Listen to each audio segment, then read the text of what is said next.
Rome, August 24th, 410 AD. For 800 years, no foreign army had entered Rome by force. Then, one night, someone inside opened the gate, and the city that believed itself eternal watched Visigothic warriors flood through its streets. Saint Jerome, translating scripture hundreds of miles away, wrote that his voice failed him with sobbing when he heard the news. The city that had conquered the known world was burning, and the world itself seemed to be ending with it. But here's the strange part. Rome didn't end that night. It didn't end for another 66 years after that. And even then, in one very real sense, it didn't end for another 1,000 years beyond that. So what does it actually mean for an empire to fall? Is there a single moment, a battle, a betrayal, a bureaucratic collapse? Or is the entire idea of Rome's fall a story we tell because endings are easier to understand than slow, tangled unravelings? To answer that, you have to go back to the beginning. To a story Romans themselves knew was partly myth, and to a city that started as almost nothing. Picture a cluster of shepherds' huts on a hill above a marshy river bend. Around the 8th century BC, mud, smoke, livestock.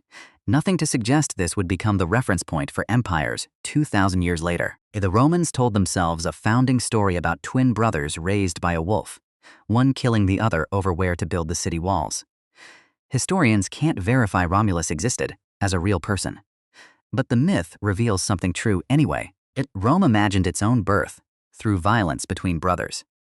That pattern would repeat, in different costumes, for the next 2,000 years. For roughly 2 centuries, Rome was ruled by kings, until, according to tradition, and the last one was overthrown, and the Romans swore never again to let a single man hold that kind of power. So they built something new, a republic, with elected magistrates, a senate, and checks specifically engineered to prevent tyranny. It's one of history's sharper ironies that this anti-monarchy experiment would, 500 years later, produce the most famous emperors the world has ever known. But that collapse was still a long way off. First, Rome had to survive nearly destroying itself just trying to become an empire at all. Against Carthage, in the Punic Wars, Rome came astonishingly close to extinction. The general Hannibal marched war elephants across the Alps and, at a battle called Cannae, inflicted one of the worst single-day military defeats in history, tens of thousands of Roman soldiers killed in an afternoon. Any other city-state would have sued for peace. Rome refused, rebuilt its armies from nothing, and kept fighting for another decade until Carthage itself was gone. Rome survived Hannibal. That refusal to accept defeat wasn't just a personality trait. It was about to become the defining feature of the next 400 years, because surviving an outside enemy turned out to be the easy part. The harder enemy was Rome itself. By the 1st century BC, a republic that had feared kings for 4 centuries was quietly strangling on its own success. Provinces growing richer than the Senate could control. Generals commanding armies more loyal to them personally than to Rome. Civil war tore through the streets more than once, and still, somehow, the state held. Rome survived civil war too. Then, in 44 BC, one of those generals, Julius Caesar, already dictator in all but name, was stabbed 23 times by senators convinced they were saving the republic. They weren't. Within 2 decades, his adopted heir, Octavian, had outmaneuvered every rival and become Augustus, Rome's first emperor in every sense, but the word itself, which he carefully avoided using in public. The men who killed Caesar to prevent a monarchy had, without meaning to, made one unavoidable. What followed stunned the ancient world, and for roughly 2 centuries, the Pax Romana, Roman peace, stretched from Britain's fog to the deserts of the Middle East, held together by roads, law, aqueducts, and an army that, when it wasn't fighting the frontiers, was busy building. Some estimates put the empire's population, near 60 million people, functioning, however imperfectly, under a single system of law.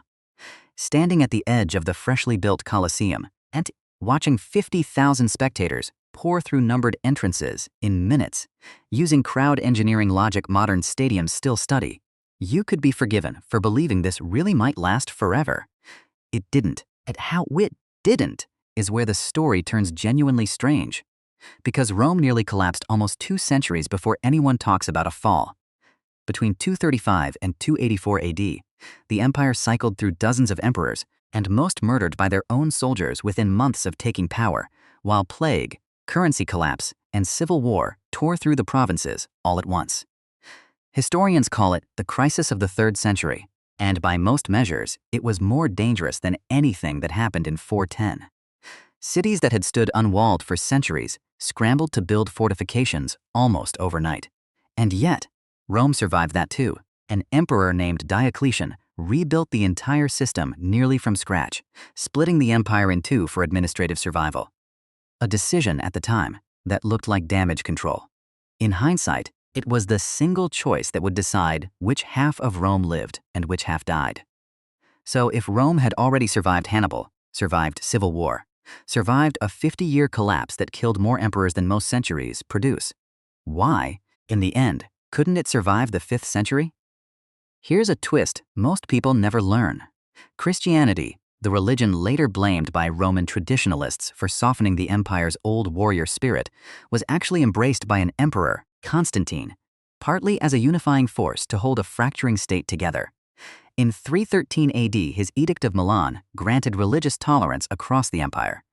Within a century, Christianity had gone from persecuted minority to Rome's dominant faith, and Constantine made one more decision whose consequences nobody at the time could have measured.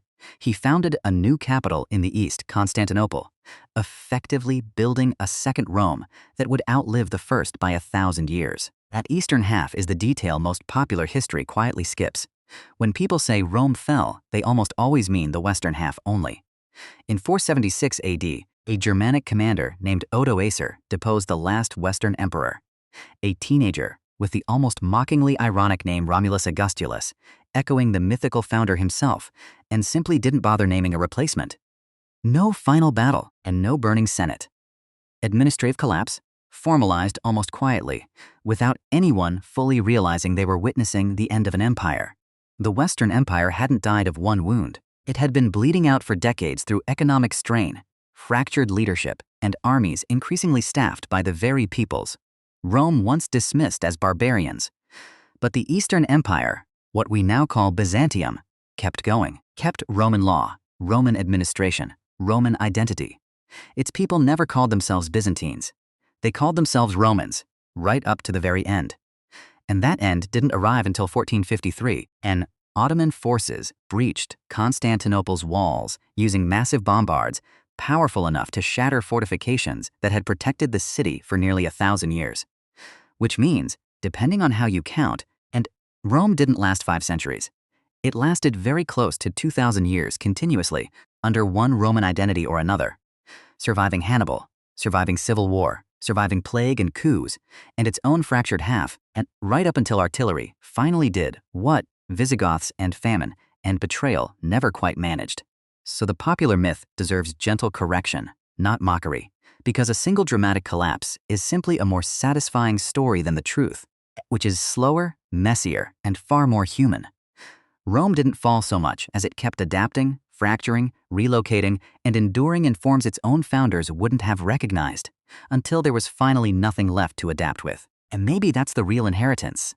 Not a cautionary tale about decline, but proof of how long a civilization can bend before it breaks.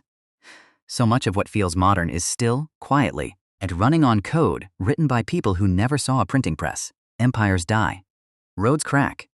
Coins get buried and forgotten under new streets. But the idea of law above kings, of a republic answerable to its citizens, of a calendar you still glance at every morning, that part of Rome never actually fell. Maybe Rome never really fell. Maybe we just stopped calling it Rome.